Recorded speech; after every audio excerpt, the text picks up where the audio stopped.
Dumating na ang Taisoy Card 2026, Taisoy Card, Taisoy Coins, and pouch. No, isang set yan sa 2026. Lahat na tao kailangan maglagay sa wallet for protection, sa unan, no?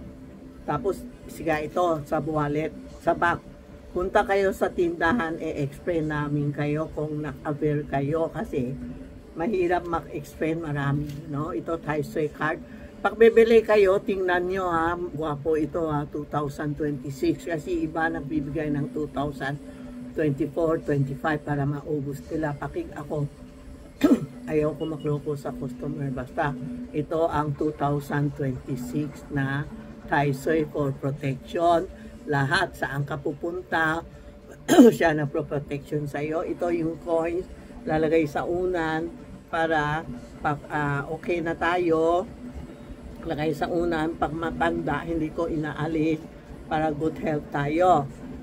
Tapos, mga negosyante, lagay natin sa kaha o dala-dala mo. This is year din ha, bibili kayo, may horse ha, kasi next year is horse year ha. Baka kala nyo, bibili kayo ng tiger o rabbit, hindi ah.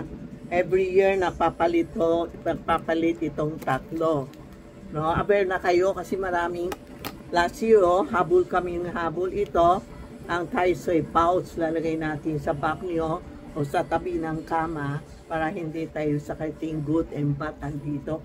Kaya this year, itong tatlo kailangan natin. No? Kung bibili kayo, isang set to.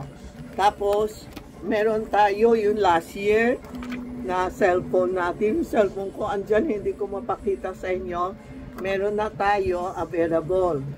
Ito, tapos magpalit na kayo ng 50 na bago, baka naubusan na. Ito po, ha, 50 na bago, papalit na po, ha, pakipalit na lang 50 pesos. Ilalagay nyo. Ipopost ko ha, yung cellphone ko, ha, yung cellphone ko na wala akong dala dito, ipapopost namin ha.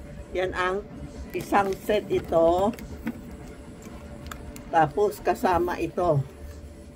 Pero yung peso sa inyo pula ha, hindi sa akin. Isang set, pwede kayo bumili na isang set. PM kayo kasi bawal dito magsabi ng presyo. Yan po ha. Isang set to ha. Thank you po. Regit si Tita Maxia, hindi ako yun. Nagluloko. Matanda na ako. Nagsishare ako. Yun alam ko. Para pupunta ako sa heaven. Hindi ako pupunta sa earth kasi hindi ako nagluloko sa customer po. Thank you. Salamat. Salamat.